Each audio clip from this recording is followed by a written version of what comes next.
Canada নিয়ে মার্কিন president Donald ট্রাম্পের সাম্প্রতিক বক্তব্যকে গুরুত্ব সহকারে দেখছেন দেশটির প্রধানমন্ত্রী জাস্টিন ট্রুডো। তিনি বলেছেন, ট্রাম্প সত্যিকার অর্থেই কানাডার এলাকা বিশেষ অধিগ্রহণ করতে চায়। দেশের ব্যবসায়ী প্রতিনিধিদের সঙ্গে এক বৈঠকে ট্রুডো আরও বলেন, কানাডার উত্তরাঞ্চলের দিকে নজর দিয়েছেন ট্রাম্প। এর কারণ হিসেবে ট্রুডো বলেন, ওই এলাকায় দামি খনিজ সম্পদ রয়েছে। ট্রাম্প কানাডার পণ্যের ওপর 25% শুল্ক আরোপ করতে চেয়েছিলেন। এই সিদ্ধান্ত আপাতত 30 দিনের জন্য স্থগিত রেখেছেন।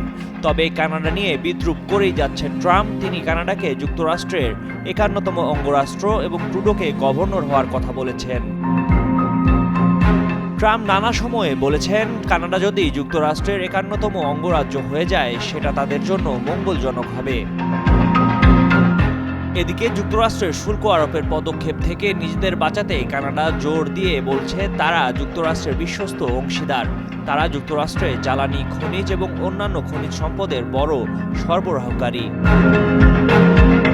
শুল্ক নিয়ে কানাডার দুশ্চিন্তা এখনও কমেনি। তাই টরন্টোয় ব্যবসায়ী প্রতিনিধি ও তার দল লেবার পার্টির নেতাদের নিয়ে বসেছিলেন ট্রুডো। ওই সম্মেলনে মাদক কারবার বন্ধ, সীমান্তে নিরাপত্তা জোরদার এবং অঙ্গরাজ্যগুলোর মধ্যে বাণিজ্য যুদ্ধ নিয়ে আলোচনা হয়।